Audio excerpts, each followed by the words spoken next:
Un grand temps de réadaptation avant de revenir à moi. Tu vois. Au moins, vous revenez. C'est pas, moi, je sais. Bref. Ok, bon, bref, en tout cas, donc Reshut Agavoa avec SF, ça veut dire que normalement, donc, grosso modo, ça veut dire quand on donne quelque chose au Hekdesh, au Beth Amikdash, en fait, le Beth Amikdash, il l'acquiert avec l'argent. Ça veut dire, normalement, bien qu'on avait vu que ce soit dans le rabbinique ou d'après la Torah, quand on vend un objet à une autre personne, à un juif, il faut faire Meshicha ou Chazak, Meshicha, on va dire, ou Agba'a ou des kinyanim comme ça. En fait, pour le Beth Amikdash, lui, il acquiert avec de l'argent. On va voir, en fait, on le déduit d'un pasouk, parce que le verset dit, quand il parle du fait de racheter quelque chose au Beth Amikdash, le verset dit, Venatan Kesef, il donnera l'argent avec Kamlo et ça lui appartiendra. Donc, ça, c'est un passage qui parle de quand quelqu'un il rachète un champ qu'il a sanctifié au Beth Amikdash. Et donc, de ce passage, on apprend qu'à chaque fois qu'on veut faire acquérir, que le Beth Amikdash il veut acquérir quelque chose, ou qu'on veut acquérir quelque chose du Beth Amikdash, la transaction, elle se fait par l'argent. C'est là ce que ça veut dire. Donc, ça, c'est la traduction de la Mishnah. Il dit Reshut Agavoa avec SF, ça veut dire le domaine d'Hachem, le domaine Gavora du Très-Haut, le domaine d'Hachem, donc le Beth Amikdash. Bekesef, il acquiert Bekesef. Et ensuite, Vereshut Hediot, Chazaka, ça veut dire le domaine d'un Hediot, donc d'un homme, un être humain normal. Hediot, ça veut dire commun, quelqu'un qui est commun. La même racine que idiot en français, tout ça c'est du grec. Ça veut dire idiot à la base, ça ne veut pas dire idiot normalement en grec, ça voulait juste dire commun.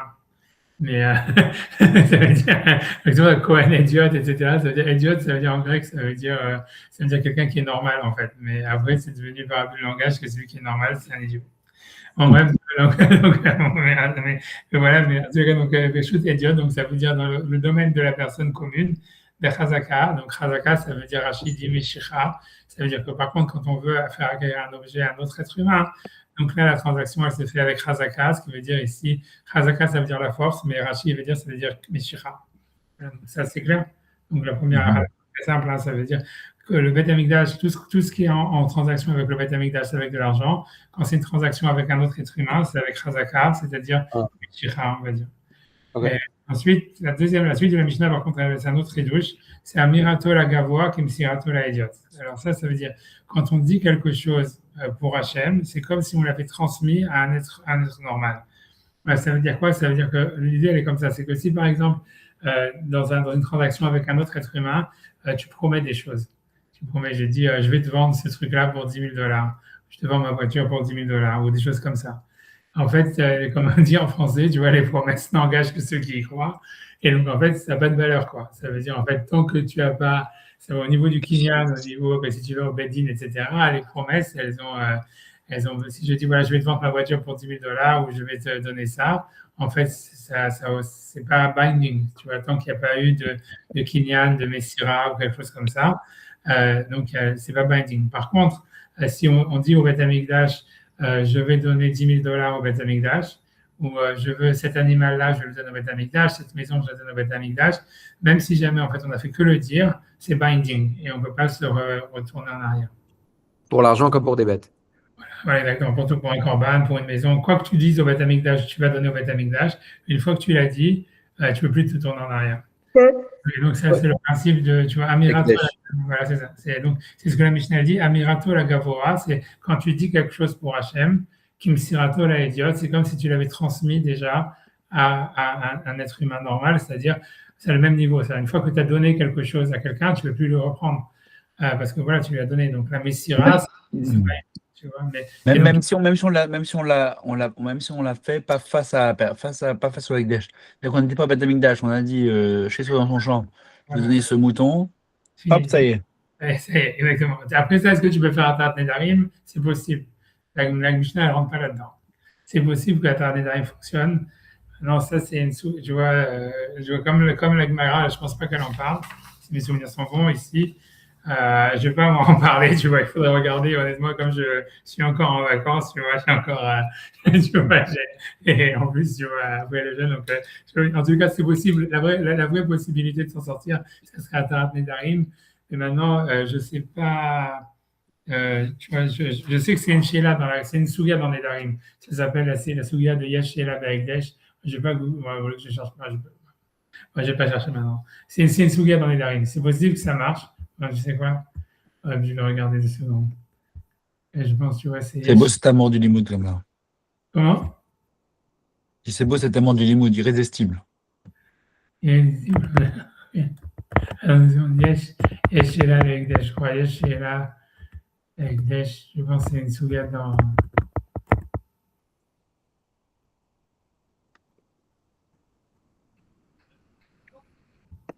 C'est bon.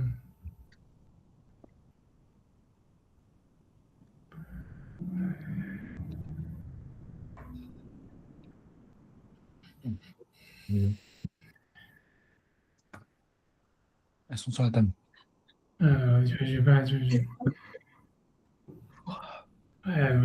pas rentrer là-dedans, mais Yesh, on peut faire Atar Nedarim, mais je vais pas. Ok. En fait, c'est une discussion entre Beth Hillel et Beth Shammai dans, je sais pas où, dans une Mishnah dans les Darim. Et la halakha, elle est comme Beth Hillel qu'on peut faire Atar Nedarim sur le Hekdesh.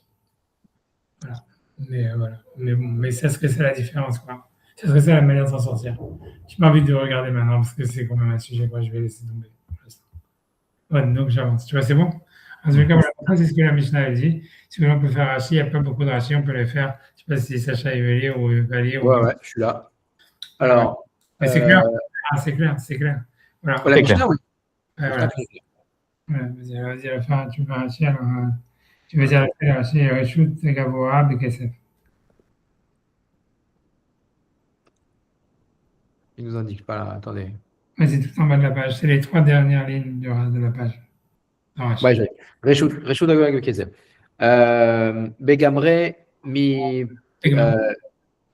C'est ça, Begamre quoi? Bigmara, c'est Bigmara. Mefaresh. Mefaresh des Maot, Hekdesh, Konot. Voilà. Donc c'est clair, tu vois, dans la Gemara, on va expliquer que ça veut dire quoi, Reshut Gavoa avec SF, que le domaine d'Hachem, il est avec l'argent, ça veut dire, on va expliquer que ça veut dire que pour le Beth Amikdash, Maot Konot, c'est l'argent qui fait le kinyan. Donc on va voir, tu vois, ça veut dire, c'est souvent le cas principal, c'est donc si quelqu'un il donne au Hekdesh, il n'y a pas besoin de kinyan, puisqu'il suffit de le dire, mais c'est quand tu rachètes du Hekdesh. On va voir le cas. La Mishnah Lagma, elle va expliquer tous les cas de figure, etc. J'ai pas compris, Rav. C'est-à-dire que ça parle pas, ça veut dire, l'histoire, ça veut dire quoi? C'est pour ça que Rachid dit que Maot, Ekdesh, Konot. Ça veut dire, l'idée, c'est que si toi, par exemple, le cas, on va voir, on va dire, le cas, ça va être simple. Ça veut dire, imaginons que le Beth Amikdash, il a besoin d'acheter des sacrifices pour les corbanotes, tu vois, par exemple. Ouais. Et donc maintenant, il a un vendeur de bestiaux qui vient et qui va vendre les animaux pour les corbanotes. Et donc, il fixe un prix, tu vois. Ils disent, voilà, j'achète ces animaux, je sais pas, on va dire pour $150.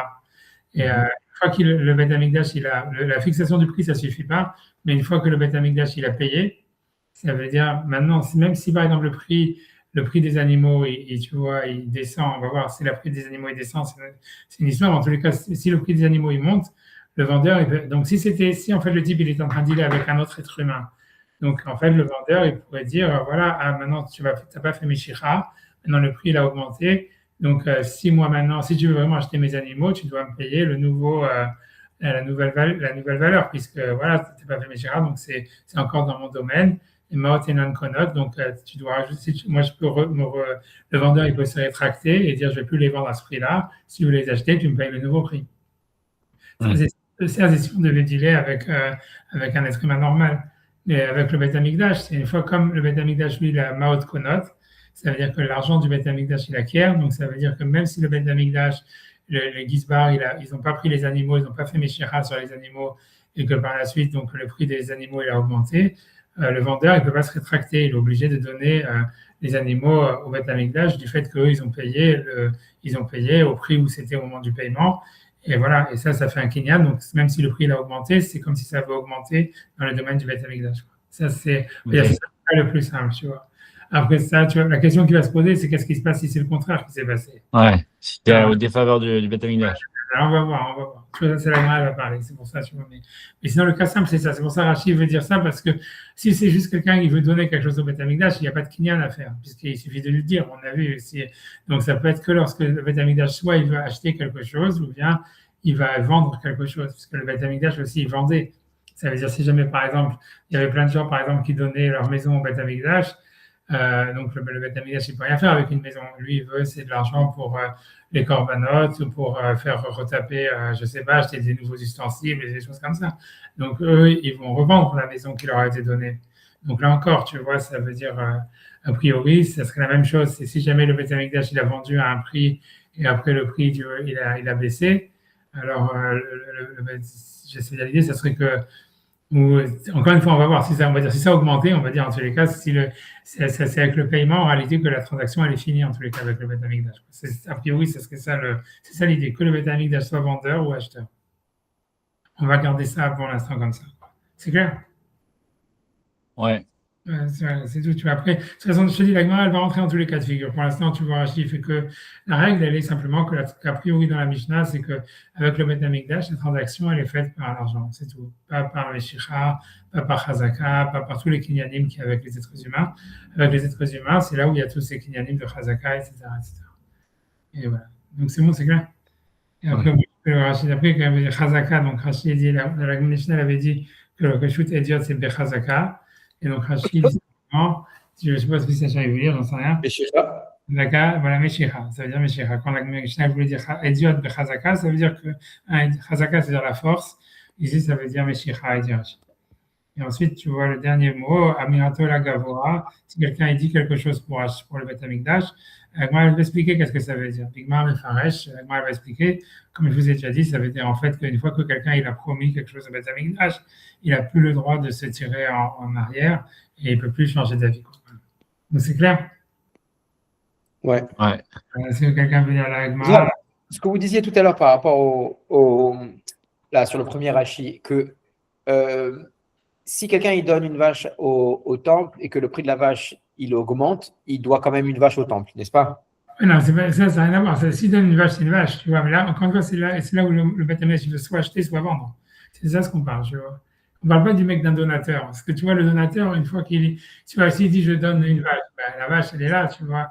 Alors, si jamais, ou même, tu vois. C'est pas la promesse de donner une vache, c'est je la donne, elle est là. Ça peut aussi être, si c'est promesse de donner une vache, c'est aussi, tu vois, s'il n'a pas dit la somme.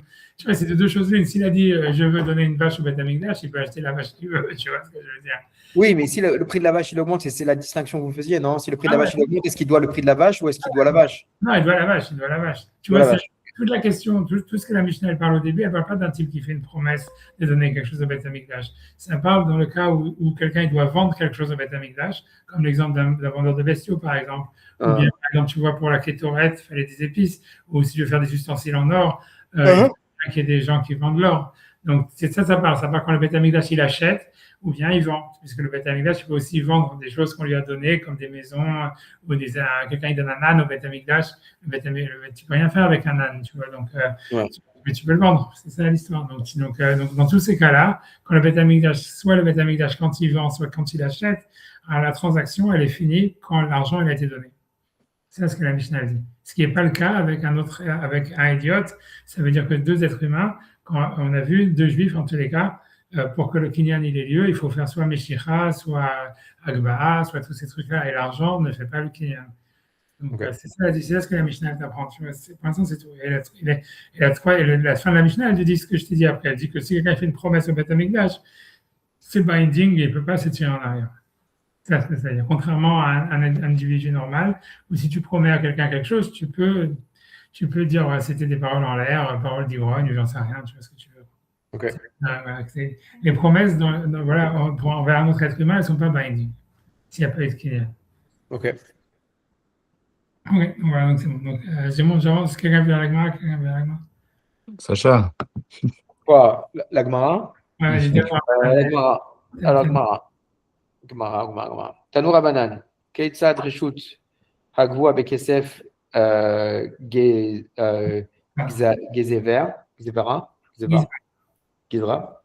Je ne sais pas si c'est ça la racine de Gainsbourg, mais Gizbar, c'est quelqu'un qui est celui qui est le préposé, c'est le trésorier en fait. Je sais pas. Il a déchiré un billet de 500 balles, je ne sais pas si c'est vraiment. Je pense que non, mais je sais pas si c'est sûrement un mot en allemand, c'est sûrement pas lié avec Gisbard, je sais pas, c'est possible, j'en sais rien, je sais pas. Il y a beaucoup chez les Sfardim qui s'appellent comme ça. Attendez, il y a comme Gabay, tu vois, Gabay, c'est Gisbard. C'est un autre. On dirait pas un bon ça. Quoi? Non, rien.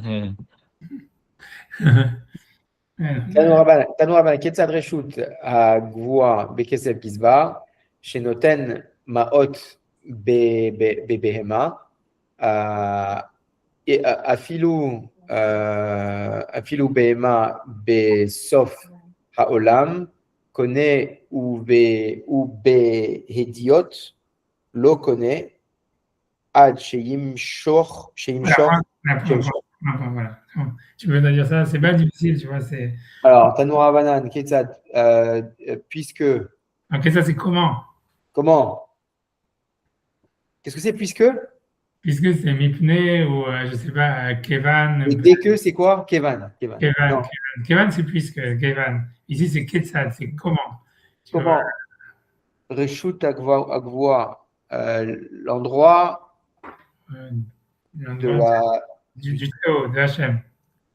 Du Très-Haut. Bekesef est avec de. Enfin, c'est celui de l'argent. Comment il acquiert Isba. Du trésorier, je sais pas. Vous avez dit trésorier, non? Le trésorier, donc trésorier du Beth Amikdash, ça veut dire le préposé, je sais pas comment on va dire, voilà, le trésorier, celui qui s'occupe de l'argent, celui qui est, je sais pas comment on va dire. Alors, comment on traduit ça? Keitzad Reshut Agvoa Bekesef. Alors, Keitzad Reshut Bekesef. Puisque tu vois, ça veut dire, là, ici, la Braïta, elle reprend la Mishnah. Tu vois, la Mishnah, elle avait dit Reshut Gavoa Bekesef. Ouais. Ça veut dire le domaine d'Hachem, il acquiert avec de l'argent. Alors, ici, la Braïta, elle n'a pas juste expliqué ce qu'on vous a dit. Kisbar, c'est le trésorier.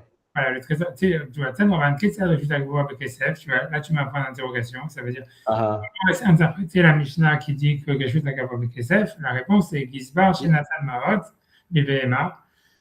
C'est le trésorier qui donne des pièces pour un animal. Filou, BBMA,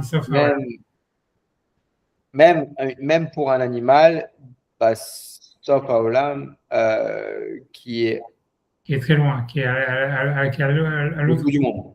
Au bout du monde, c'est-à-dire qu'il peut. Donc voilà, donc sauf Haolam, Kana. Ça veut dire que le Gizbar, le préposé du Beth Amikdash, il a acquis l'animal, même sans faire Meshicha, même si l'animal, il est au bout du monde. D'accord. Et ensuite, par contre, tu vois, ce qui n'est pas le cas, puisque la Mishnah avait expliqué, ce qui n'est pas le cas Kana ou B, idiot, si c'est un type normal, un idiot, c'est un idiot, ça veut dire un être humain normal, no Kana, Chimshor. Il ne peut pas acquérir jusqu'à ce qu'il n'a pas fait Meshicha. On a vu que c'était une takana, non, Rav, c'est ça, hein, c'est qu'à l'origine, c'était le Kesef qui connaît et que, en fait. Ouais, on a vu cette discussion entre Rabbi Yochanan et Shakish. On avait vu, ça veut dire, Rabbi Yochanan, lui, pense, comme tu as dit, que Midoraita, Maot Konot, même normalement, même chez les Juifs, et que c'est les Hachamim qui ont fait un décret de peur que le vendeur, il va pas, si jamais il y a un feu dans la grange, il ne va pas vouloir sauver le blé de l'acheteur. Donc ça, c'est un avis, ça c'est l'avis de Rabbi Yochanan, que c'est qu'un décret rabbinique. On a vu Resh Lakish qui lui disait non, qu'on apprenait du pasuk de Okano Miyad Amitecha, ou que tu acquiers de la main de ton ami, que lui il apprenait que d'après la Torah, il n'y a que Meshicha qui fonctionne. Donc pour lui, c'est un digne de Raïta, quoi. Mais moi, sur la Lacha, comme Rabbi Yochanan, mais voilà, donc, mais en tous les cas, dans le Hekdesh, on va le déduire d'un pasuk, quoi. Il y a un pasuk, clairement, comme je vous ai dit, la Gemara va le citer juste après, qui dit au niveau du Hekdesh, Venatan Kesef Vekamlo, il donnera l'argent et ça lui appartiendra quand quelqu'un il rachète quelque chose du Hekdesh. Donc en ce qui concerne le Hekdesh, c'est clairement un verset de la Torah, etc. Donc les Rachamim aussi, ils n'ont pas enlevé, quoi. En tout cas, ça vous a dit. En tout cas, tout ce qu'on te dit, c'est ça, c'est que Maot Konot dans le Hekdesh, et donc même s'il n'a pas fait Mishicha et que l'animal, il est au fin fond du monde, l'animal, il est acquis maintenant au Hekdesh, là où il se trouve. D'accord? Ouais, très bien. Et ensuite, maintenant, la Braïta va expliquer la deuxième partie de la Mishnah de Amirato la Gavoa Kimsirato la Idiot. Ça veut dire que quand quelqu'un il promet quelque chose à Hachem, c'est comme s'il avait transmis à un être humain. Donc ça, c'est la suite de la Gemara. Donc, si je prends ces 3 lignes avant la fin de la page, Ketsad Amirato la Gavoa Kimsirato la Idiot. Attendez. Parce qu'on n'a pas fait, on a fait Haolam, mais on n'a pas fait Kone Uvahodiot Lokana. Lokana, Chim Shor. Et dans le Hediot, et un être humain normal, il n'a pas acquis jusqu'à ce qu'il ait fait Meshira. Ah d'accord, ok. Ok, Ketzad, Ameir to les Gavois, Kemesirot, Kemesirto, les Hodiot, point, non? C'est pas interrogation, tu vois, puisque là, on vient d'expliquer. Ça veut dire, c'est quoi, ça veut dire, c'est quoi ce que la Mishnah, elle a voulu dire, parce que c'est la Mishnah qui avait dit cette phrase. Les Gavois, Kemesirot, les Hodiot. Ouais, alors, comment... Voilà, qu'est-ce qu'elle a voulu dire? Voilà, qu'est-ce qu'elle a voulu dire la Mishnah en disant ça? Amirato la Gavoa, quand on promet quelque chose à Hachem, c'est comme si on l'a transmis à un être humain. Alors, L'odioto. Haomer, Shor ze Ola, Beit ze, Egdesh, Egdesh, Afilu Besof Haolam, Kana. Kana. Veidiot, Beidiot, Lokana. Ad, c'est-à-dire Ad Shim Shor. Ah, alors là, excusez-moi, mais là, il faut que j'aille chercher la page. Hebrew. Ah non, c'est même pas ici. Ah, excusez-moi, je vais la chercher. Hebrew Books, Kiddushim, Yud. C'est quoi déjà Yud? Kaftet, on va être Kaftet 29A maintenant. Ouais. Kaftet, Amoud, Aleph. Le voilà. Alors, Ad. Lokana, donc ça veut dire Ubeidiot Lokana, c'est ce qui est marqué dans la page d'avant. Ad Shim Shor. Ad Shim Shor, Veir Zik. Verzik, point. Voilà, Verzik. Verzik. Voilà, donc, si quelqu'un dit que cette maison, elle est Ekdesh, ou il a dit que cet animal, il soit un holocauste, donc dans le Beth Amikdash, la promesse, elle fait Kana, donc ça veut dire que ça y est, la maison, elle est déjà à Hachem, l'animal, il est déjà au Ekdesh, mais pour un Hediot, Lokana, ça ne marche pas, Hachim Shor, jusqu'à ce que, pour que ça soit irréversible, il faut que l'acheteur, il fasse soit Meshicha, donc si c'est un objet mobile, ou Veyarzik, ou bien qu'il fasse Razaka, si c'est sur une maison. Voilà. Donc c'est clair, ça c'est pas c'est clair. Ouais, alors à qui est la responsabilité d'aider le bien après? Ça appartient au Ekdesh. Ça veut dire, a priori, ça veut dire si quelqu'un dit par exemple cet animal-là, il est Ekdesh, et donc ok, il appartient à Hachem. Mais si après l'animal il meurt, etc. Ok, c'est tout, c'est le Beth Amikdash qui a perdu quoi. Il est pas, la personne n'est pas obligée de redonner un autre animal à Hachem, tu vois. Et c'est Mechaper? C'est maintenant, ça veut dire si jamais en fait il a besoin d'amener un korban, il est pas et qu'il a dit c'est pour ça que quand on amenait un korban on faisait pas comme ça veut dire on apprenait aux gens de dire d'amener l'animal au Beth Amikdash et c'est juste avant de faire la shrita que la personne elle sanctifiait l'animal pour être sûr en fait tu vois ça allait pas être perdu quoi. Parce que en fait ce qui est arrivé plus que la mort de l'animal c'est qu'il y a un défaut qui arrive. Parce que les défauts, c'était très facile. Tu vois, si un animal en chemin, tu vois, il s'écorche la lèvre sur une ronce ou un truc comme ça. Ou souvent, ils avaient beaucoup de blessures dans les oreilles. Parce que tu vois, ils rentrent dans leur. Tu vois, j'ai vu que l'animal, c'était des petits animaux, puisque les animaux qu'on utilisait au Beth Amikdash, c'est en général des animaux très jeunes pour pas qu'ils aient des défauts. Et donc, en fait, en général, tu vois, ils aiment bien se balader un peu à droite à gauche. Et en fait, ils se faisaient toujours des blessures avec des buissons et des machins comme ça. Et ça rendrait l'animal pas caché en tant que korban.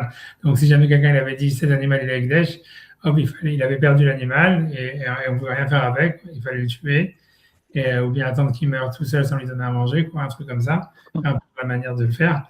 Mais il fallait en plus en amener un autre. Quoi. Alors que si jamais en fait tu le rendais Ekdesh que quand tu arrives au Beth Amikdash juste avant la Shrita, si jamais il y avait un problème qui arrivait en chemin, alors voilà, au moins tu pouvais le garder pour toi, tu vois. Ouais, c'est bien parce que tu l'avais pas rendu Ekdesh. Donc, ok, tu dois en chercher un autre pour le Beth Amikdash, pour le Korban, mais au moins, tu n'as pas perdu l'animal. Si tu fais, tu vois, comme tu dis, le problème, c'est quand tu dis, ah, ça, c'est Ekdesh, alors, ok, maintenant, ça appartient au Beth Amikdash. Maintenant, si jamais il y a un problème qui arrive, l'animal, il est plus apte à être un Korban, mais il appartient au Beth Amikdash, donc personne ne peut en profiter. Donc, il faut le laisser mourir, etc. Et voilà. Et toi, et la personne si la personne était obligée d'amener un Korban, elle est obligée d'en amener un autre, tu vois. Ouais, je ne sais pas si c'est clair ce que j'ai dit, j'en sais rien. Voilà. C'est clair. Parce que voilà, si quelqu'un n'est pas obligé d'amener un korban, ce que je veux dire, parce que tellement est-ce qu'il y a une capara, c'est, tu vois, si jamais par exemple quelqu'un il était obligé d'amener un korban parce qu'il avait fait, soit il avait fait le vœu d'amener un korban, en disant je fais le vœu d'amener un holocauste, ou bien parce qu'il était obligé d'amener un corban parce qu'il avait fait une faute sur laquelle on doit amener un corban, comme par exemple quelqu'un qui a mangé tu vois, de la nourriture non cachère par inadvertance, ou qui a transgressé Shabbat par inadvertance, des trucs comme ça. On parle pas, tu vois, bref, quelque chose, on va dire. Dans tous ces cas-là, tu vois, ça veut dire, ok, le type, il amène, donc là, il est obligé d'amener le corban. Donc voilà, donc là, si jamais il a dit avant, s'il dit cet animal, il est au Beth Amikdash, il appartient au Beth Amikdash à partir de maintenant, et qu'il y a un problème qui arrive sur l'animal, il n'est pas quitte de son corban et il doit amener un autre, tu vois. Mais il y a un autre cas de figure, c'est que quelqu'un dit simplement que cet animal-là soit un holocauste, comme c'est marqué ici dans la Gemara. Donc lui, il n'était pas obligé d'amener un corban, il a juste voulu amener cet animal en holocauste. Si jamais en fait il y a un problème qui arrive sur l'animal, à ce moment-là, il n'est pas obligé d'en amener un autre. Parce que lui, il n'était pas obligé d'amener un holocauste. C'est lui qui a juste dit que cet animal soit un holocauste. Si cet animal, en fait, pour une raison ou pour une autre, il ne peut pas être amené en tant que corban, alors c'est pas, tu vois, c'est pas de sa responsabilité, si tu veux.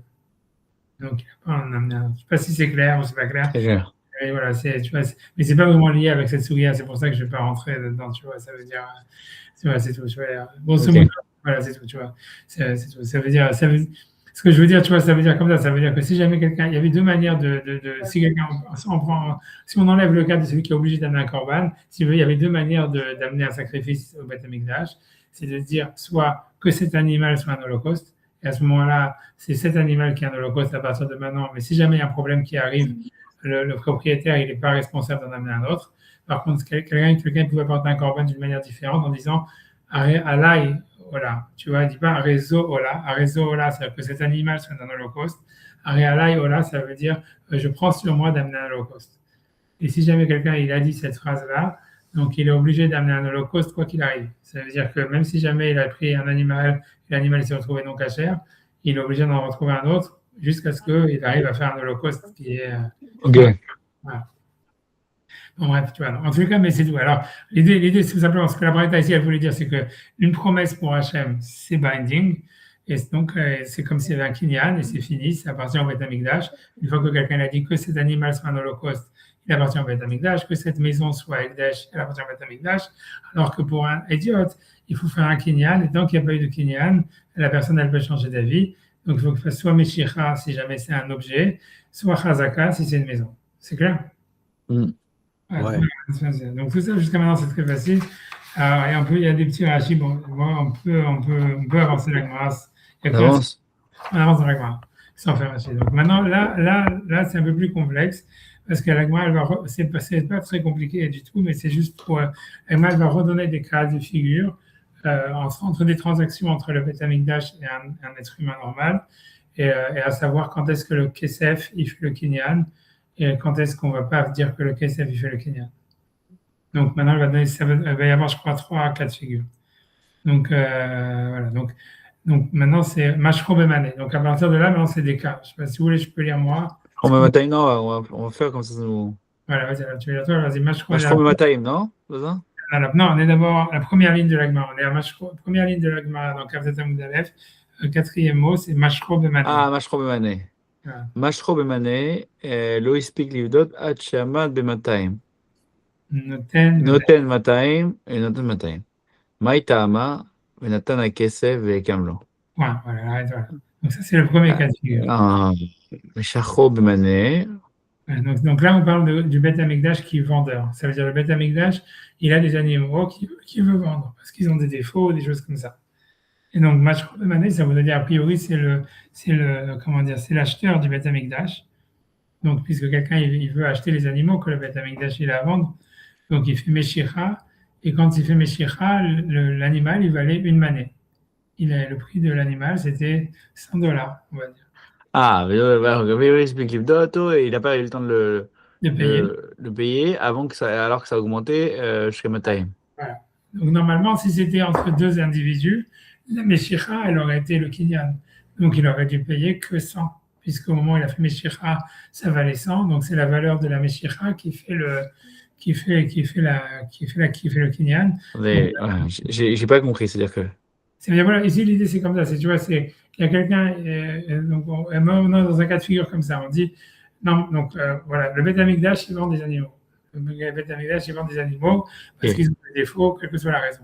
Un type, il décide d'acheter cet animal. Il dit, OK, je veux cet animal. Il fait Meshicha sur l'animal. Et au moment de la Meshicha, l'animal, il vaut $100. Il n'a Ok. pas encore payé. Il n'a pas encore payé. Au moment où tu vois où ça arrive au moment de payer, j'imagine, je sais pas, je sais pas comment les marchés à bestiaux ça fonctionnait, mais ça peut prendre quelques, tu vois, le prix il est très fluctuant sur l'offre et la demande, etc. Il faut se mettre dans cette optique-là, tu vois, ça veut dire que voilà, il peut y avoir plein d'acheteurs tout d'un coup qui sont venus, qui veulent des animaux, etc. Et au moment où est-ce que le type il arrive à payer, après avoir fait Meshicha, maintenant il y a des acheteurs dans le marché des bestiaux qui sont prêts à payer $200 pour cette vache, et ça veut dire et maintenant, cet animal, il vaut 200 sur le marché. Ok. Alors, la halakha, ici, la Mishnah te dit, la Braïta te dit que l'acheteur du Beth Amikdash, il est obligé de payer 200. Même si au moment de la Meshicha, l'animal, il valait que 100, s'il veut, enfin, en tous les cas, continuer la transaction et garder l'animal, il est obligé de payer le prix fort. Parce que quoi? Parce que l'idée, c'est qu'on a vu, c'est parce que dans une transaction avec le Beth Amikdash, c'est l'argent qui fait la fin de qui conclut l'affaire. Et donc, comme ici, il n'a pas encore payé, et au moment du paiement, l'animal, maintenant, il est monté à 200. Donc, s'il veut vraiment garder l'animal, il doit payer 200. Ok, Sinon, mais je n'ai pas compris l'expression de Meshicha. Pourquoi il y a une Meshicha là? non, parce que la Meshira ici, elle ne change rien en réalité, mais c'est rien pour te dire, c'est parce que la Gemara, elle va expliquer, elle veut te montrer la différence qu'il y aurait, c'est si jamais c'était avec un individu normal, tu vois, si jamais en fait, c'est quelqu'un, il est dans le marchand de bestiaux, il n'achète pas un animal du Beth Amikdash, il achète un animal d'un autre individu. À ce moment-là, s'il avait fait Meshicha et l'animal, il valait 100, et au moment du paiement, le prix de l'animal, il est monté à 200, la halakha, elle est que comme c'est la Meshicha qui fait le Kinyan, donc l'acheteur, il doit payer que 100, c'est-à-dire le prix au moment de la Meshicha. Et Ouais. donc c'est pour ça que la Braïta, elle prend ce cas-là pour te dire que dans un cas comme ça, avec le Beth Amikdash, c'est pas la même halakha. La halakha, elle est que c'est le paiement qui fait la transaction. Et donc si jamais en fait le prix de l'animal il a augmenté, l'acheteur maintenant il va devoir payer 200. C'est ça. Donc c'est pour ça qu'on nous parle de Ok. Meshicha. Bien que la Meshicha, en fait, comme tu dis, tu as raison, au niveau du Beth Amikdash, elle a aucun impact. Mais c'est ça justement le chidouche, c'est ça ce qu'on vient d'apprendre, tu vois. Mais moi, je comprends toujours pas où on emploie le mot Meshicha alors. Qu'est-ce que ça Parce veut que dire dans le. Parce qu'il y a eu Meshira, c'est-à-dire que, si tu veux, le type, il est venu, le Beth Amikdash, il vend des animaux. L'acheteur, il vient, il n'a pas payé, tu vois, ça veut dire, mais il fait Meshira. Il dit, voilà, Ah, il a pris l'animal, ok. il a pris l'animal et ils ont convenu d'un prix, même à ce moment-là. On va dire, tu vois, le type, il dit, combien tu vends cette vache? C'est $1000. OK, je fais Meshira et je te dois $1000, tu vois, et je te les paye dans D'accord. Ah, c'est pour ça que vous dites, c'est pour comparer. C'est pour voilà, montrer exactement le même le process où il y a Meshicha et voilà, après il y a le paiement. voilà. Et ok. C'est-à-dire que dans le Beth Amikdash, en tous les cas, là, on parle du cas où le prix il a augmenté. Ça veut dire, en tout cas, le Beth Amikdash, lui, en tous les cas, il va dire à l'acheteur, si tu veux conclure la vente, il faut que tu payes le nouveau prix. Parce que le fait, même si tu as fait Meshicha avant, avec le Beth Amikdash, ça n'a pas d'impact. Alors que si ça avait été avec un autre individu, ça avait été entre deux individus, la Meshicha, c'est ça ce qui fait le Kinyan. Donc l'acheteur, il doit payer que le prix de l'animal au moment de la Meshicha. C'est clair. C'est Tu vois, clair. Ouais. si vous voulez refaire pour lire les mots, tu vois, c'est-à-dire Mashko, et la Gemara, elle apporte sur ça une preuve du Passouk, c'est-à-dire la raison pour laquelle dans le Beth Amikdash, on irait d'après l'argent, c'est parce qu'il est marqué Venatan Akesef Vekamlo. Comme je vous ai dit, ce Passouk, je l'ai répété déjà 5000 fois, ça veut dire que ça parle d'un Passouk qui parle du rachat de quelqu'un qui a vendu son champ au Beth Amikdash, et là-bas, le verset est dit, et il donnera l'argent, et ça lui appartiendra pour le racheter du Beth Amikdash. Donc on voit que la transaction avec le Beth Amikdash, elle se fait par l'argent et pas par la Meshira. Voilà, c'est clair. Je ne sais pas si vous Ouais. voulez Ok. comme vous Ouais. voulez, si vous voulez relire ou traduire comme vous voulez. Allez, ah, vous voulez qu'on. Alors, Comme tu veux, on peut avancer, c'est comme vous voulez, tu vois. C'est on peut avancer, je pense. Ouais, bon. Ouais. Ok, alors j'avance. Alors, Ah, soit vous alors, avancez ou tu avances pas, ça veut dire là, on est allez, j'avance, ça vous donc, va? donc, on est maintenant en troisième ligne, 2 mots avant la fin de la troisième ligne. Mashkou, Alors, Mashro Bemataim, לא הספיק לפדות אותו עד שעמד במנה, נותן 200. En revanche, si jamais c'est à la défaveur du Beth Amikdash, donc c'est qu'en fait, au moment de la vente, il y a eu Meshicha, il y a eu la Meshicha, ils se sont engagés sur, enfin c'était le prix, c'était 200, ouais. et que lorsque l'acheteur il est arrivé avec ses 200, mais que le prix est baissé à 100, il doit quand même lui donner 200. Voilà. Alors pourquoi? Parce que normalement, on a vu qu'avec le Beth Amikdash, c'est toujours la transaction financière qui fait le kinyan. Donc normalement, il devrait payer le prix du paiement au moment du paiement.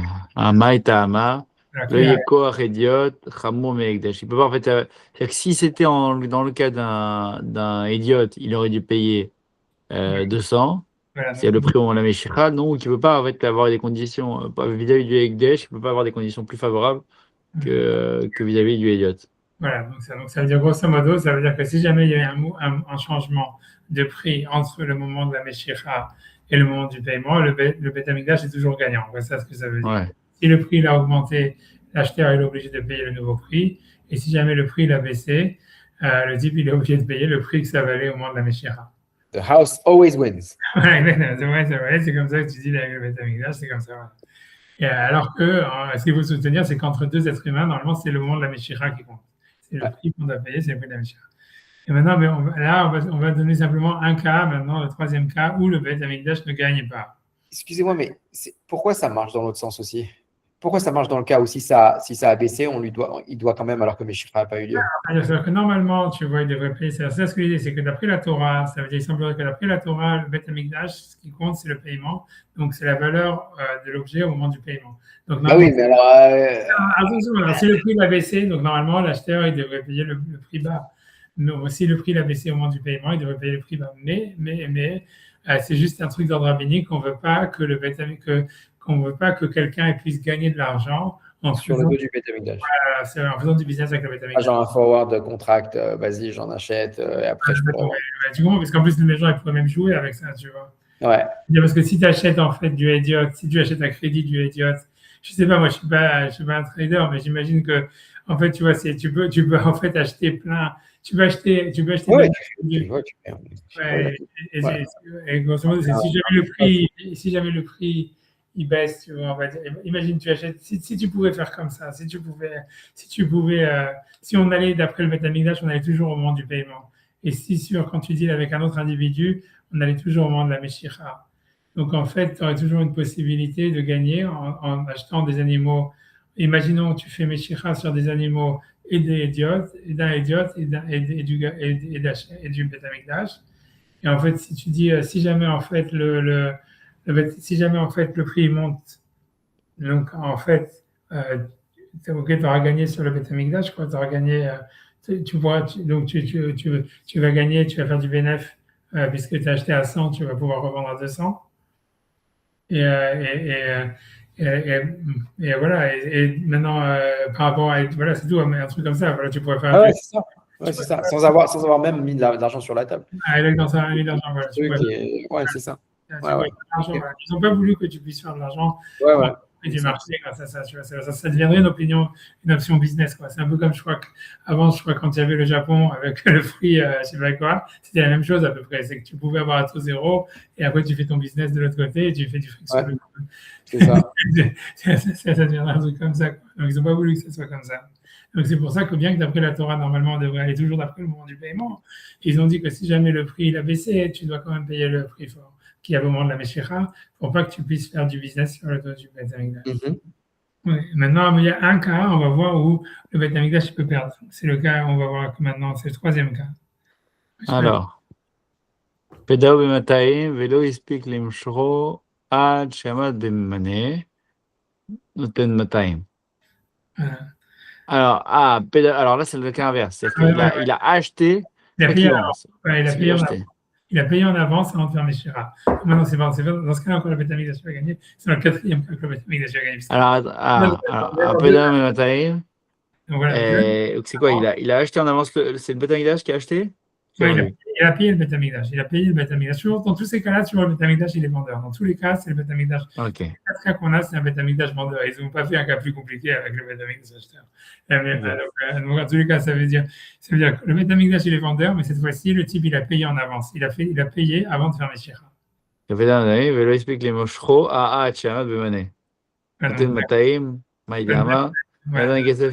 Ok. En fait, c'est pour ça que vous disiez tout à l'heure que la Meshicha ne change rien. La Meshicha ne change rien, exactement. Puisque voilà, c'est tout dépend. Donc, si le type il a payé en avance et à ce moment-là, le prix il était à 200 et ensuite, au moment de la Meshicha, l'animal il a baissé de valeur, ça change rien, puisque comme pour le Beth Amikdash, c'est le paiement qui compte, donc Nathan Akesef avec Kamlo. Donc là, encore une fois, l'acheteur, il est perdant, parce que voilà, il va perdant, en tous les cas, il doit payer le prix qu'il a payé au début, même si le prix il a baissé au niveau de la Meshira, puisqu'on a vu que d'après la Torah, quand on deal avec le Beth Amikdash, c'est la transaction financière qui fait le Kinyan. Donc ça, c'est ce que la Gemara dit, tu vois, Nathan Akesef avec Kamlo. Donc si ça valait 200 au moment du paiement, et après il a fait la Meshira, ça vaut plus que 100, le type, l'acheteur, il doit toujours payer les 200. Ouais, ce qui n'est pas très logique, c'est que la transaction est déjà réalisée. Dans la phrase, il y a donné Mataim, noté de Mataim. Maintenant, il a déjà donné Mataim, donc ok, arrive. Ok, ça veut dire en tout cas, tu vois, ça veut dire. Et qui ne rembourse pas, quoi. C'est vrai, voilà, ça. Tu vois, tu as raison que la terminologie, elle n'est pas super. Puis ça, c'est ce que Rashi il va dire, il va parler de ça, mais voilà, je sais rien. פדאו ומנה ולא הספיק למושכו עד שם בינתיים, מה שפדה פדוי ונותן למנה. Voilà. Ah, ok. Alors ça, c'est le seul cas où le Beth Amikdash, il gagne pas. Ça veut dire, tu vois, donc c'est quoi le quatrième cas? C'est que donc, le type, il a payé en avance et le prix, il a augmenté. Tu vois? Ouais. Et il a augmenté au moment de la Meshira. Et à ce moment-là, donc l'idée, c'est que, tu vois, donc là, normalement, tu devrais dire, l'idée, c'est comme ça. Donc là, on te dit que si jamais il a payé en avance, il a payé le manet et après ça, le prix, il a augmenté, c'est pas grave. Là, l'acheteur, une fois qu'il avait payé, il a payé, donc la transaction, elle est faite. Et Bah oui, mais puisque c'est Kesef. Ouais, c'est Kesef. Mais le problème, c'est quoi? C'est que, parce que dans un cas comme ça, imagine, il fait la même chose avec un idiot, avec un individu normal. S'il paye en avance et que l'objet, il valait 100, mais il n'a pas fait Meshira et qu'au moment où il arrive à faire Meshira, l'objet maintenant, il vaut 200, avec un idiot, il est obligé de payer 200, tu vois. Ouais, bien sûr. Ouais. Ouais, mais là, c'est celui que. Ouais, c'est ça, il n'y a aucun avantage. Il n'y a aucun intérêt à payer avant. Il n'y a aucun intérêt à payer avant. Mais s'il l'a fait, en tous les cas, voilà, comme tu dis, en tout cas, s'il l'a fait, il n'est pas gagnant. Il gagne rien avec un idiot. Alors ici, avec le Beth Amikdash, il va gagner, tu vois, puisque comme le Beth Amikdash tout va avec l'argent, donc s'il paye en avance, en fait, si tu veux, il protège le prix. Oui, il lock le prix, en fait. Voilà, en payant avant, vu que l'argent, tout de suite, il lock. C'est ça, c'est parce que l'argent a le plus de force. En fait, dans tous les cas, c'est l'argent a le plus de force. Donc, avant, il y avait des transactions qui se faisaient, mais il n'y avait pas d'argent encore transité. Donc, ça se faisait au niveau de l'argent. Voilà, et dans le cas 2 aussi, d'ailleurs. Ouais. Mais en tout cas, dans ce cas-là, tu vois, il lock le prix, alors qu'avec un idiot, il ne pourrait pas faire ça. Et ça veut dire qu'avec un idiot, tu ne peux pas lock le prix en payant si tu n'as pas fait Meshira. Ce qui lock le prix, c'est la Meshira. Tu vois. Et donc, dans tous les cas, c'est le seul cas où, en tous les cas, où le Beth Amikdash, si tu veux, il n'est pas gagnant. C'est si jamais le type il vient, il paye en avance et qu'il fait le paiement en avance et qu'ensuite le prix l'augmente, le Beth Amikdash, il ne peut pas réclamer l'augmentation. C'est ça ce que la Mishnah te dit. C'est ce que la Gemara te dit. Parce qu'a priori, là, on reste sur le din de la Torah, comme dans le Beth Amikdash, c'est l'argent qui fait la transaction. Mais la question que la Gemara a posée sur ça, elle dit que, on a vu tout à l'heure, en ce qui concerne, tu vois, dans le cas où le type, il avait fait Meshira d'abord, et qu'ensuite le prix, il avait augmenté, il avait baissé, s'il avait fait Meshira d'abord, et que le prix il avait baissé, on avait dit qu'en fait, si tu veux, l'acheteur, il était quand même obligé de payer le prix du moment de la Meshira, pas que le Beth Amikdash soit en dessous d'un individu normal. Or ici, si on voulait garder le principe que le Beth Amikdash ne doit pas être en dessous d'un individu normal, même si le type il a payé en avance, ça ne devrait pas lock le prix parce que en fait, puisque tant qu'il n'a pas fait Meshira, si c'est un individu normal, il n'a pas acheté l'objet. Et donc, si jamais le prix l'a augmenté avant la Meshira, normalement, il devrait payer le prix fort pour payer au moins ce qu'il aurait payé à un idiot, quoi. Donc ça, c'est la question de l'agma. Tu vois, ça veut dire... je ne sais pas si c'est clair. Tu vois, je répète, ça veut dire... Quand le dernier cas duquel l'agma parle, c'est ça. C'est le cas où quelqu'un paye en avance et ensuite le prix l'a augmenté. Et l'agma dit, dans ce cas-là, le Beth Amikdash, il n'est pas gagnant. Ça veut dire, dans ce cas-là, le type, en ayant payé en avance, il alloque le prix et que même si jamais le prix l'a augmenté après et qu'il fait Meshira que plus tard, il n'a pas besoin de rajouter... Et quand est-ce qu'il prend livraison? Le gars, il peut acheter à l'avance comme ça et prendre livraison dans un an? Ouais, tu peux faire ça. Ah ouais, mais c'est... ok. Mais ça arrivait beaucoup, hein, parce que si tu veux, c'est le Beth Amikdash, il faisait beaucoup parce qu'ils avaient, si tu veux, ils faisaient beaucoup de business, tu vois. Le Beth Amikdash, c'était un acteur économique très, Important. très actif parce que Ok, intéressant. du coup, ils avaient besoin d'acheter même beaucoup d'animaux déjà. Et Ouais, en plus, ils avaient besoin, ils en revendaient aussi beaucoup parce que tu vois, il y avait des animaux qui avaient des défauts. Et donc, en ouais. fait, ils achetaient beaucoup en avance. Ils avaient aussi, si tu veux, comme ils avaient de la trésorerie, parce que tu vois, ils recevaient l'argent, puisque le funding du Beth Amikdash, se faisait une fois par an. Ça veut dire, c'était pendant le mois de Nissan qu'on donnait les shkalim, donc, donc, ils avaient de l'argent en avance, tu comprends. Donc, eux, ils pouvaient un peu, ça leur donnait du jeu pour si tu veux, spéculer, quoi. Ouais, Pour acheter ou revendre, tu vois, et parce qu'il n'y a pas que les animaux, il y a aussi, tu vois, par exemple, toutes les farines, parce qu'il y a plein d'offrandes de farine. Donc, ce qui était très fluctuant à l'époque de cette époque-là, c'était le prix du pain et le prix de la farine. Donc, il y avait beaucoup d'offrandes de farine, etc. Donc, sur ça aussi, le Beth Amikdash, il spéculait à mort. Ça veut dire, donc, c'était très fréquent qu'il y avait des. Donc, ils pouvaient vendre à crédit, tu vois, recevoir des paiements en avance. Tout ça, ils jouaient à mort. Il y a plein d'histoires, quoi. Plein de, tu vois, voilà, bref. Tu vois, bref, c'est d'ailleurs, tu vois, si tu veux, je sais pas si c'est une bonne citation, vraiment, c'est peut-être à cause de mes vacances, mais tu vois, c'est dans les évangiles, c'est ça ce que Jésus, tu vois, il fait, quand il va au Beth Amikdash, c'est ça ce qu'il dit, parce qu'il voit que c'est devenu que du business, et il fait toute l'histoire avec les vendeurs du temple, ou je sais pas quoi, etc. Mais c'est un passage qui existe dans Ishaïa, où dans Ishaïa, il dit, Velo yehot kenaani bevet Hashem, il n'y aura plus de Kenaani dans la maison d'Hachem, et Kenaani, Rachid dit, des vendeurs. Ça veut dire que c'était devenu un super gros business, quoi. Tu vois, parce que tu pouvais spéculer, tu vois, ça veut dire, voilà, devenir fournisseur du Beth Amikdash, c'était une super grosse parnassa. En même temps, tu vois, le Beth Amikdash lui-même, tu vois, il faisait plein de bénéfices et tout ça, donc c'est à l'enceinte du temple à cause de toutes les transactions qu'il y avait et au niveau des animaux et du pain et de la farine et des choses comme ça. C'était devenu, si tu veux, comme le marché, c'était comme si c'était devenu le stock market, quoi. C'est comme si tu avais Wall Street ouais. dans le Beth Amikdash, quoi. Ouais, Ouais, c'était ça à la fin. Bref, tu En vois. même temps, c'est le game, quoi, parce que c'est comme ça que ça fonctionne. Ah. C'est quoi, c'est le game, ça veut dire quoi?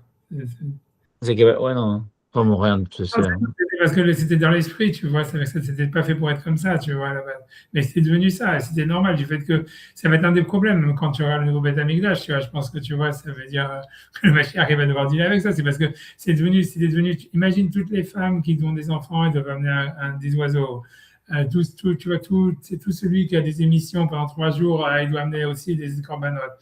Donc, tu imagines le nombre de corbanotes, tout celui qui est Mechalel Shabbat, Beshogeg, qu'il y a l'humain qui sait que ça peut arriver à 10 000 choses, 10 000 manières, aussi il doit amener un corban. Donc, je ne sais pas si tu imagines le nombre de corbanotes qui devaient être process, sans parler des corbanotes Sam, d'un type qui veut juste amener un corban à Hachem comme ça, tu vois. Et des corbanotes journaliers, des machins, etc. Donc, ça veut dire que c'était devenu quelque chose d'énorme, tu vois. C'est ça, quand ça devient un truc de masse, tu vois, c'est plus le petit Mishkan de Moshe, quoi. C'était devenu un truc gigantesque, tu vois. Et qui devenait une institution financière et tu vois, qui avait sa propre économie, comme tous les business. Et tu vois, c'est tout, c'est quelque chose qui devient un business, quoi, c'est tout. c'est ça. Ouais. Et voilà, que pour une institution religieuse, tu vois, surtout le Beth Amikdash, c'était pas vraiment l'esprit de base, quoi. Tu vois, c'était dénaturé. Mais tu vois, si on reconstruit le Beth Amikdash, ça va être un problème à dealer, quoi, parce que parce que la taille, tu vois, des corps, la taille La population. de la population et tout ça, etc., elle va faire que ça va devenir quelque chose qui est, tu vois, ça va être très difficile, tu vois, de maintenir un truc, si tu veux, spirituel, qui soit pas, voilà, du business, quoi, que ça devienne pas une sorte de business. Et donc, tu vois, bref, c'est une autre question. Mais en tous les cas, donc, revenons à notre histoire à nous. Donc, le dernier cas à voix s'embrouiller, c'est le type, donc ici, il a payé en avance. Donc, l'idée, c'est que dans le Beth Amikdash, la seule manière qu'on pouvait ne pas perdre avec le Beth Amikdash, c'est de payer en avance. Si on paye en avance, on lock le prix. Et si le prix augmente après, c'est pas grave. Ça veut dire l'acheteur, il n'a pas à payer la différence. Ça, c'est ce que la Mishnah dit ici. Ça, c'est le dernier cas de la Gemara. D'accord? Dans les mots, ça donne, on peut relire Pedao Bemane. Ça veut dire, donc, on est, si tu veux, je vais relire moi parce que comme ça, juste parce que comme ça me fait lire un petit peu. Si tu vois, c'est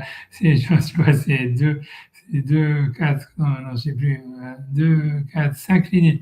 je pense, avant la Mishnah, quoi, la Mishnah qui est dans la page 29a, au milieu de la ligne. Donc, c'est une ligne qui commence avec le mot Venatan, Akesev et Kamlo. Après ça, il y a marqué donc Pedao Bemané. Si jamais il a racheté pour une manée, vélo, donc ça veut dire il a racheté en avance en payant une manée. Vélo, il explique les moshkro. Il n'a pas eu le temps de faire Meshicha et donc de prendre l'animal dans son domaine. Ad Shehamad Bemataim, jusqu'à ce qu'il est monté à 200. Donc là, on a vu, il alloque le prix. Et donc maintenant, c'est fini. Ça veut dire qu'il n'a rien perdu. Machepada Padoui, ça veut dire ce qu'il a racheté, il a racheté. Ven Noten et la manée. Et donc, il n'a rien à donner en plus de la manée qu'il avait déjà donnée. Ça, c'est ce que le mal dit. D'accord? Si quelqu'un était en avance et que le prix augmente, il n'a pas perdu. Maintenant, l'agma, elle va poser la question. Elle dit Amaï. Donc, vous êtes avec moi, je suis. Monsieur Ramaï, comment ça se fait? Voilà, Amaï, tu veux dire, toi, vas-y, bien entendu, toi. Amaï. Achiname Nema. Ouais, Est-ce que ça, Achiname Nema, est-ce que ça ne ressemble pas à l'autre cas? c'est Achanami. C'est Achanami. Acha, c'est ici, Nami. Achanami, ici aussi. Nima, on devrait dire. Achanami, Nima, ça veut dire Achanami, ici aussi. Oui. On va dire Lo Yekoach Hediot. Idiot, Chamour Meegdesh. On devrait dire aussi. Voilà, c'est ça. Point d'interrogation, point d'exclamation. Tu vois, c'est la question, elle est de dire comment il peut lock le prix en payant en avance. Ah, s'il faisait ça avec un individu normal, ça ne marcherait pas. Parce qu'avec un individu normal, c'est que la Meshicha qui termine la transaction. Et donc, voilà. Et donc, s'il n'a pas, c'est tout. Et donc, comme ici, il n'a pas fait Meshicha, donc c'est le prix de la Meshicha qui compte. Et donc, si le prix il aurait augmenté, même si le type il a payé en avance, si jamais c'était avec un autre individu, il devrait payer le prix de la valeur au moment de la Meshicha. Donc, comme on a vu que le Beth Amikdash ne pouvait pas être perdant par rapport à s'il avait été idiot, donc dans ce cas-là aussi, on devrait dire que l'acheteur, il doit payer la différence, même s'il a payé en avance, comme il devrait le faire s'il devait acheter d'un autre être humain. Tu vois, donc ça, c'est la question de l'agma. C'est clair? Ouais. Ok. Je ne pense pas que c'est clair pour Sacha, mais c'est pas grave. Si. Ok, d'accord. J'ai l'erreur de Sacha, c'est qu'il a mis la caméra, tu vois. Mais je veux pas. Vous avez la caméra? Oui, je sais que tu as la caméra, mais c'est pour ça que tu vois que si tu comprends, tu comprends. Je vais la remettre pour ne plus le faire. C'est pas grave. Parce que je mangeais quelque chose, je ne voulais pas être insultant. Ok, bon, en tout cas, vous avez compris la question. Ok, c'est le principal. Ok, alors sur ça, elle va répondre à ça. À tout, donc tu veux répondre à tout, vas-y. Tout, idiot. À tout idiot, lave bimi chez Parakai. Ça veut dire, ça va être tout, n'est-ce pas? Donc la réponse avec moi, la traduction des mots, c'est n'est-ce pas qu'un idiot? Ça veut dire que dans un cas d'une transaction normale avec un autre être humain, il y aurait Mishepara. Ça veut dire, alors qu'est-ce que c'est Mishepara? Ça veut dire, c'est un truc comme ça. Ça veut dire que normalement, ça veut dire, donc Mishepara, c'est celui qui s'est vengé. En fait, c'était une malédiction. Pour expliquer l'histoire, c'est comme ça. C'est que, donc, on a vu donc une promesse. On parle de deux êtres humains. Je reviens maintenant sur le cas de deux êtres humains. Une promesse, ça engage en rien. Tu vois, ça engage que celui qui y croit. Donc ça reste comme ça. Donc si quelqu'un promet qu'il va dire, je te promets, je te vais te vendre ma voiture pour $1000, si tu ne le fais pas, c'est rien. Par contre, si jamais quelqu'un dit, voilà, je te vends ma voiture pour $1000, ok, mais elle n'est pas là et tout ça, et le type, il vient et dit, ok, je te donne $1000 maintenant, comme ça, je te bloque la vente. Et toi, tu acceptes les $1000. Après ça, toi, tu es le vendeur, tu trouves un autre acheteur pour $2000. Est-ce que tu peux rendre les $1000 à la première personne et vendre la voiture à $2000 à l'autre? Alors, la réponse, elle est que comme il n'y a pas eu Meshicha, techniquement, oui. Puisqu'en fait, entre deux êtres humains, ce qui fait le Kinyan, c'est la Meshicha. Donc, tant qu'il n'y a pas de Meshicha, il n'y a pas eu de, si tu veux, il n'y a pas eu de transaction. Donc, tu peux toujours la vendre à quelqu'un d'autre et rendre l'argent à la première personne. Ouais. Mais, et donc c'est ce que l'agma a dit ici, c'est pour ça.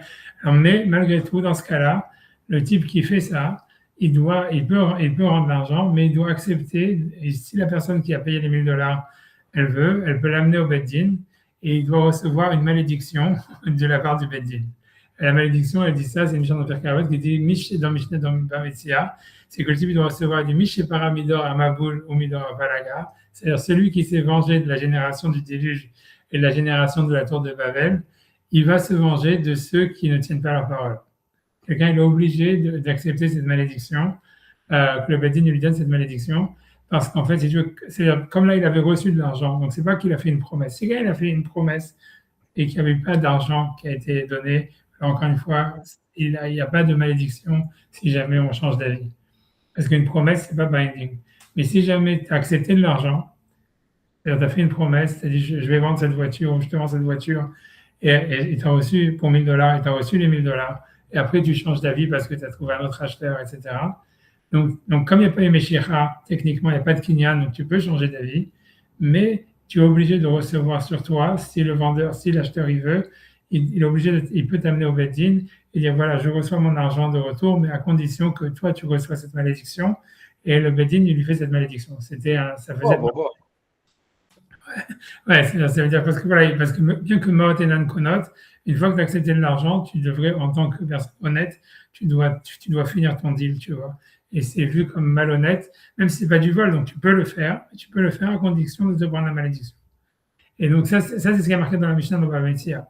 Ça veut dire que voilà, que si quelqu'un encore une fois, si quelqu'un a fait un kinyan avec Kesef sans faire Meshicha, il peut changer d'avis, c'est pas binding, mais tu dois te prendre une malédiction. De Mishépara, celui qui s'est vengé, encore une fois, la bénédiction dit elle est pas longue, c'est celui qui s'est vengé de la génération du déluge et qui s'est vengé de la génération de la tour de Babel, il va se venger de celui qui ne tient pas ses paroles. Et donc l'idée, c'est que, alors, maintenant, ça c'est ce que la Gemara dit. Donc, qu'est-ce que la Gemara veut dire? Elle veut dire comme ça, elle veut dire que du fait que quand quelqu'un, donc, il a mis de l'argent en avance et il a fait un paiement entre deux individus, et que donc un type il a mis de l'argent en avance et il a mis le paiement pour bloquer une vente. Alors c'est vrai que si c'était un idiot, il peut changer d'avis, mais il peut changer d'avis que s'il prend une malédiction. Donc en fait, on va considérer que dans le Beth Amikdash, comme le Beth Amikdash, on a vu que normalement la transaction elle se fait par l'argent, donc on ne considérera pas le fait que si jamais le prix augmente, le Beth Amikdash ne peut pas changer d'avis, comme si en fait on lui avait enlevé un droit que même un idiot il avait. Parce que même si le Hédiot, en fait, il a le droit de se rétracter d'une transaction en tant qu'il n'y a pas une Mishicha, du fait que si jamais il y a eu le paiement en avance, du fait qu'il doit prendre la malédiction, ça veut dire que le Beth Amikdash, lui, il ne peut pas se retirer du tout. C'est pas le considérer comme moins qu'un Hédiot. Parce que en fait, c'est comme si le Beth Amikdash, il était comme un Hédiot, sauf qu'il ne veut pas prendre la malédiction, donc il ne se retire pas. Je commence, c'est ça l'idée, quoi. Ça veut dire un idiot, il peut se retirer, mais il est obligé de prendre la malédiction. Et donc, ça ne s'appelle pas vraiment qu'il a vraiment. C'est-à-dire, voilà, quand on dit au Beth Amikdash qu'il ne peut pas se retirer, qu'il est obligé de faire le deal, ce n'est pas vraiment qu'on le considère moins qu'un idiot, c'est simplement qu'on le considère comme un idiot qui ne veut pas prendre la malédiction. Et donc, voilà, c'est pour ça que là, avec le Beth Amikdash, tu pourrais lock le prix d'une manière définitive, quoi. Je ne sais pas si c'est clair, c'est pas clair. Ouais. Voilà, voilà, donc voilà, c'est bon. Maintenant, si vous voulez, il ne reste plus qu'à faire des rachis, si on peut essayer de faire des rachis. Voilà, c'est tout. Voilà, c'est pas très compliqué, mais voilà. Et les rachis, je ne sais pas quelqu'un qui voulait faire ou je peux les faire, comme vous voulez. On va se motiver, hein. Il me reste 10 minutes max. Mais Okay. max. Non, il n'y a pas beaucoup de rachis. Hein. Vraiment, ça devrait prendre moins de 10 minutes, largement. Donc, ça aussi, c'est moi qui lis. Hein. Bon. Ouais, allez-y. Allez, alors, il va y avoir Rashi, Lema Kafret Amoudbet, donc Bibé Lema dans un animal. Donc Rashi explique qu'est-ce qu'ils vendent, c'est quoi qu'ils vendent un animal, Korban Sibour. Rashi dit c'est pour acheter un Korban pour le Sibour. Je ne sais pas pourquoi Rashi dit ça. Ça pourrait être, ça pourrait n'importe quoi, ça peut être ok. Je ne sais pas pourquoi Rashi dit Korban Sibour. Il y a un Korban pour le c'est ça l'animal que le Beth Amikdash va acheter, c'est pour faire un Korban Sibour.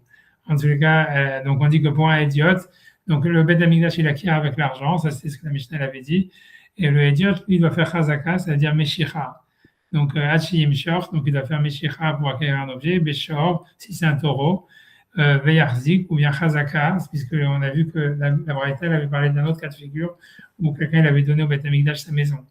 Donc Veyarzik c'est pour un idiot, et pour acquérir il faut qu'il fasse chazaka, Bebaït quand c'est une maison, quand c'est un bien immobilier, parce que les biens immobiliers sont acquis avec Chazaka.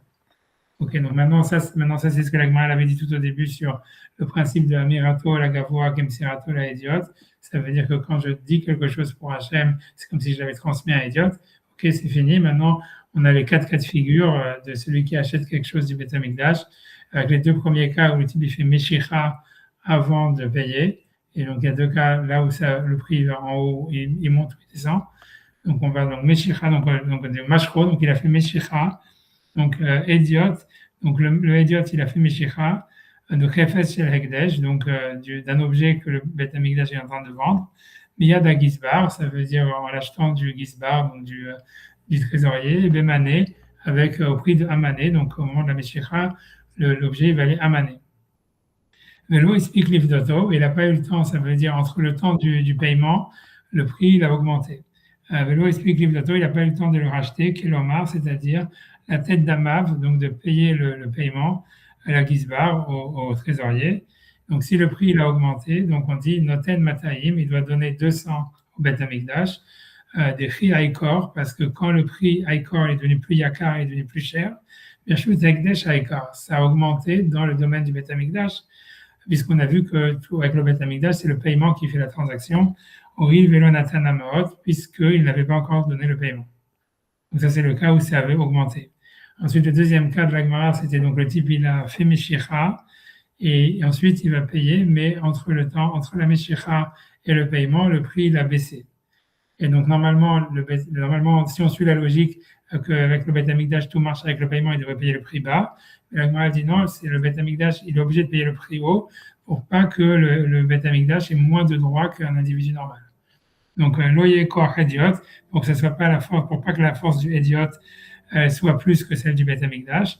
Donc, puisque Rachid explique, Shim et Shacho miyad idiot, parce que s'il avait fait Meshicha en achetant d'un individu normal, et Shalem kol maotav, il doit payer tout le prix qu'il y avait au moment de la Meshicha, des Kenao et Meshicha, puisqu'il a acquis au moment de la Meshicha, ou Birchuto ou des Al, et c'est dans le domaine de l'acheteur que ça a baissé. Donc, on ne peut pas dire aussi au Beth Amikdash, maintenant que le prix a baissé, tu payes le prix bas, puisque ça serait donné au Beth Amikdash un niveau inférieur à celui d'un idiot. Donc, c'est pour ça que si le prix a baissé, entre la Meshicha et le paiement, le type il doit payer quand même le prix du moment de la Meshicha.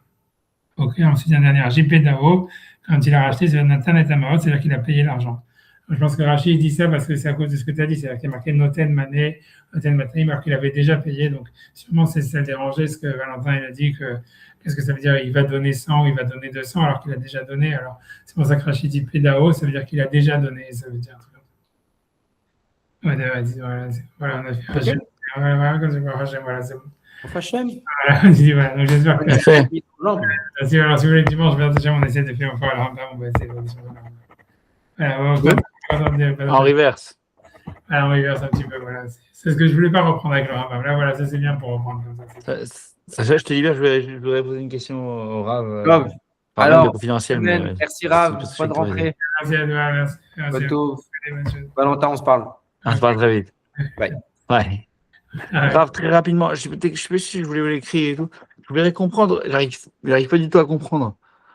Il y a deux choses. Il y a la charchérée des Doroth de transmission de la Torah qui sont données par Avot et par le Rambam, d'un côté, Yoshua Skeni le Nevi'im. Et ensuite, il y a le Sefer Shoftim, où j'ai l'impression qu'on voit ni de Skenim, et que l'idée des Shoftim n'est pas très claire dans ce que représente l'équation de la transmission. Et de ce que... Donc, je ne sais pas s'il y a des sources, je ne veux pas forcément m'expliquer, mais j'ai rien trouvé qui vraiment lie les deux, parce qu'il y a pas vraiment de Navi jusqu'à Shmuel. Il y a Dvorah, mais sinon, voilà, j'arrive pas vraiment à comprendre qu'est-ce qui se passe chez Shoftim par rapport à la chercherette de transmission. Ouais, je comprends, mais je ne sais pas si dans Rachid, tu vois, honnêtement, je ne sais pas si je pense que si tu regardes dans Rachid, déjà sur la Mishnah de Pirkei Avot, là-bas, ou dans le Barthénora, ils ne disent pas que Skenim, ce n'est pas les Shoftim. Ah. Maintenant, tu vois, moi, je ne suis pas convaincu non plus. Attends 2 secondes. Hein. Si on regarde la Mishnah 2 secondes. J'essaie de regarder la Mishnah 2 secondes.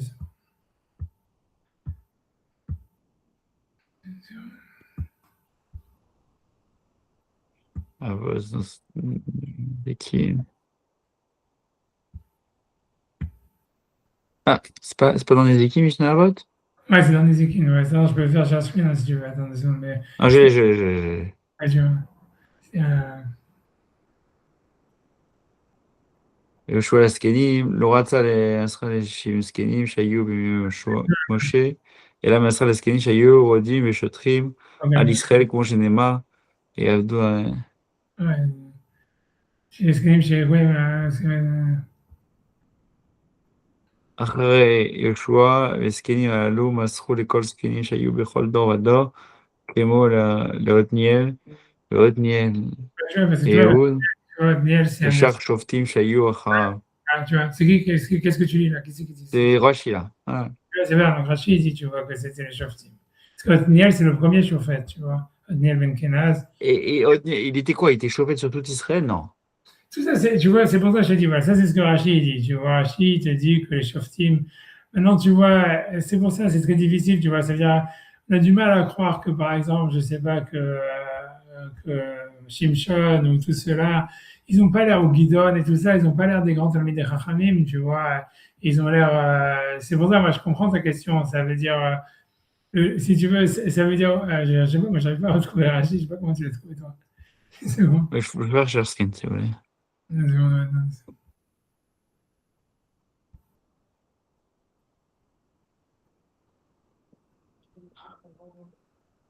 Vous avez Sherskin? Ah, Division Swings, j'arrive pas à retrouver. Ah si, je l'ai trouvé, c'est bon. Ah.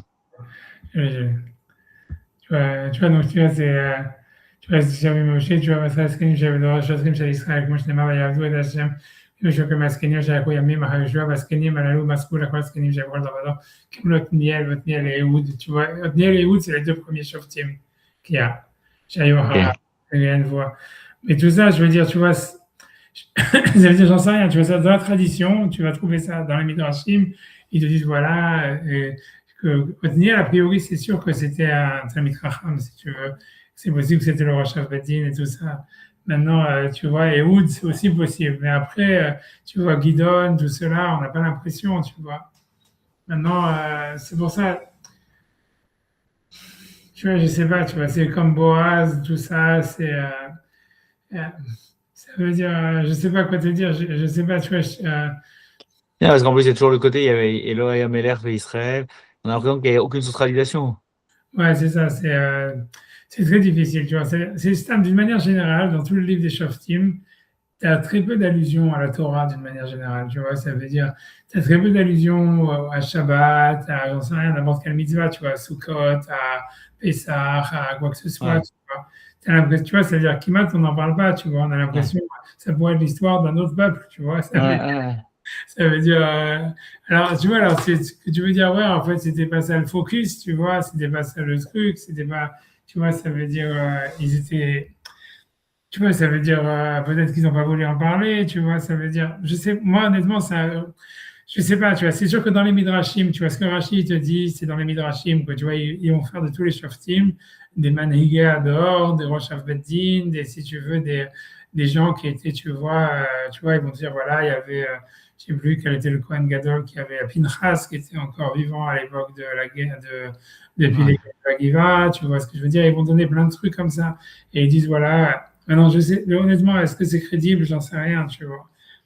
Mais tu vois, je sais pas quoi te dire. Tu vois, non, non, tu vois, si tu veux voir la massorette, si tu veux croire la massorette, il faut croire qu'il y a marqué dans la Midrashim, c'est comme Rashi, quoi. Il faut dire que les Shoftim, c'était chacun des rois Beddin, plus ou moins, et que, en fait, c'était des Gdolé Ador, et qu'eux, ils font partie de la massorette, de la transmission de la Torah, quoi.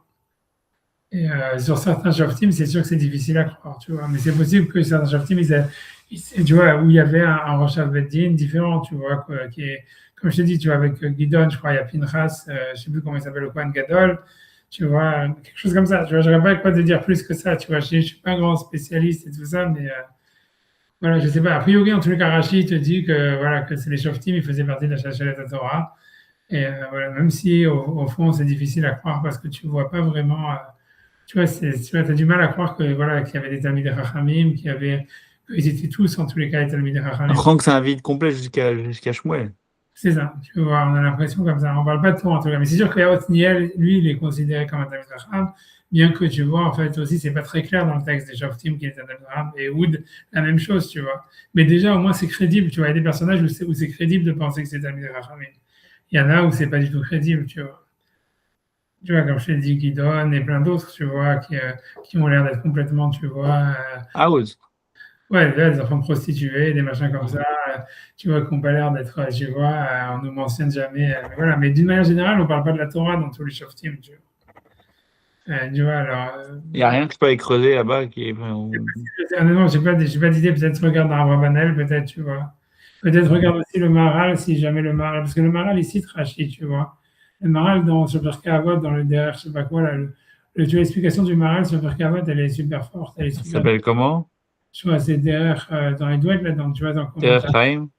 Ouais, DR Chaim, je crois, un truc comme ça. Il y a le Ouais, gras aussi. voilà, DR Chaim. Regarde ce qu'il dit, tu vois, voilà, parce que quand je dis le gars, tu vois, mais lui, il va rentrer plus dans l'histoire, tu vois, de qu'est-ce que ça veut dire.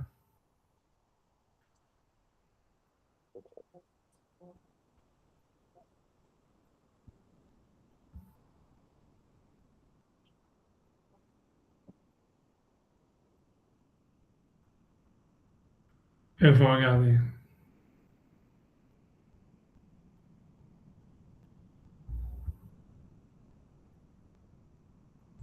Ah, il parle de ça. Ouais. C'est le עוד gars. קשה שאמרי יהושע לזקנים וזקנים לנביאים, ואין לפרש בוודאי מה שאמר זקנים לנביאים, שאותם הזקנים עצמם, שמסר להם יהושע את התורה, הם עצמם מסרו לנביאים, עם הזקנים הם ארכו ימים עד שמואל הנביא, שהיה מנביאים הראשונים. דזה אינו, שאין לומר שארכו ימים הזקנים כל כך, פרק ההורג, אמר רבי חייא, בר רבא ואמר רבי יוחנן, כל המתבצל בהפסדו של תלמיד חכם אינו מאריך ימים, הוא פריך הכתיב, וידעו את השם כל ימי יהושע וכל ימי הזקנים אשר אירחו ימים אחרי יהושע, והטעם אמרינן שהיו מתבצעים בהפסדו של יהושע, מתארד אותם ימים אריכו שנים לא האריכו, אם אתה אומר שאילו הזקנים היו חיים על הנביאים הראשונים, אם כן בוודאי שנים האריכו גם כן. Ouais, c'est ça en fait, et ça c'est les Nevi Marishonim, c'est aussi un point intéressant, c'est que les Nevi Marishonim, ils disent Shmuel, mais il y a eu Dvorah aussi avant. Ouais, ouais. Il n'y a pas eu de, il y a pas eu de Nevi, il y a pas eu de Nevi'im sinon avant. Minimum avant quoi, c'est-à-dire, qu'est-ce que tu veux dire? Avant Il y a pas de Déborah? Navi, ce qu'il dit entre Shmuel et Moshe, à part Dvorah, il n'y a pas de Navi. C'est ce qui semble dire aussi le Maral là. Ouais, c'est possible, c'est possible. C'est possible, Bon.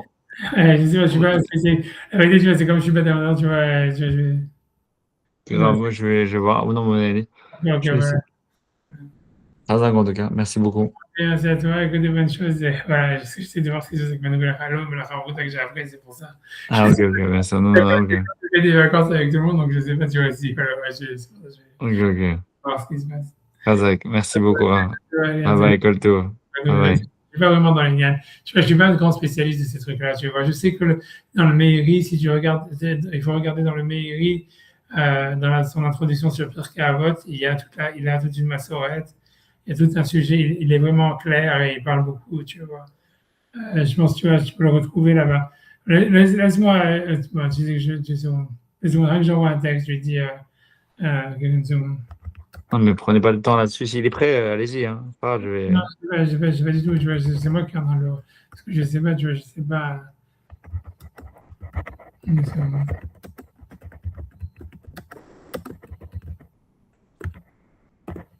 Et voilà. Maintenant, je vais essayer.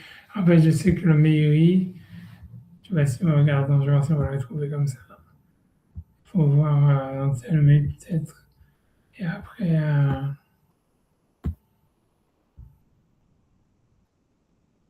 Ouais. Ah non, je vois le Meiri. Sur Meiri. Ils n'ont pas mis, a priori.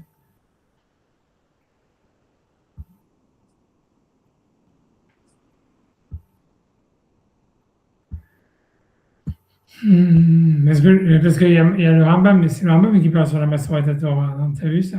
Oh, bah, on va dans le Pirouche et Mishnah. Ouais, c'est ça, un peu chez Mishnah, c'est dans la Hakdama sur Pirkei Avot. Mais là-bas, j'ai rien là-dessus. Enfin, en tout cas, je l'ai fait Beyoun, j'ai rien. Ok. Oui, c'est pour ça, peut-être que tu vois, en fait, il faut regarder. Je sais que le Meiri aussi, il a fait un truc sur la Hakdama de Pirkei Avot, qui est sur si mes souvenirs sont bons, tu vois, maintenant, il a pas l'air de l'avoir sur Sefaria. Dans 2 secondes, tu sais quoi? 2 secondes, après ça, je te laisse tranquille, j'essaie de regarder des Non, trucs. moi, c'est mon gros sujet en ce moment. D'accord, ok. Pourquoi ça t'intéresse tellement? Je sais pas, moi, j'en sais rien, je sais pas. C'est parce que tu vois, si tu veux, pour moi, c'est difficile, je sais pas. J'ai pas rentré Non, là. c'est pas que ça m'intéresse tellement, c'est que enfin, on a eu une discussion là-dessus et, et je m'en appraqué. Bref, non, parce que j'ai trouvé ça très. C'est dans les chemins d'Aphrakim, la Rambam, j'ai découvert que l'histoire que ce qui était un Navi, c'était que selon lui, c'est ce qui amenait à l'état de Navi, c'était les Pirkei Avot. C'était l'étude des Pirkei Avot. C'est ouais, Ouais. qu'est-ce que j'ai pas compris? Non, dans les chemins d'Aphrakim, la Rambam, dans la Gdama, il parle Ouais. qu'en fait, qu'est-ce qui amène la névoie, c'est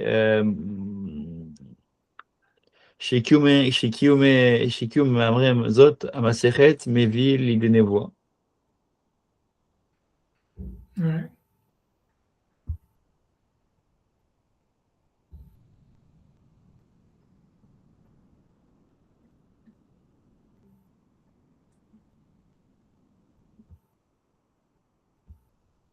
Non, mais c'est intéressant quoi. Puis à chaque fois qu'on voit les chercherettes de Doroth, c'est que c'est tellement clé et c'est tellement la période la plus compliquée que.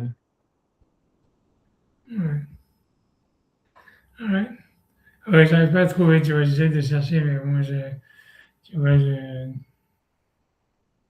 Bon, vous m'avez dit. ouais. Je laisse tomber. C'est ce que j'ai trouvé, c'est ce que tu trouves le plus facilement maintenant. Je sais pas, peut-être que je rechercherai après, je vais chercher après. Ah, mais Blender, c'est pas. Ouais.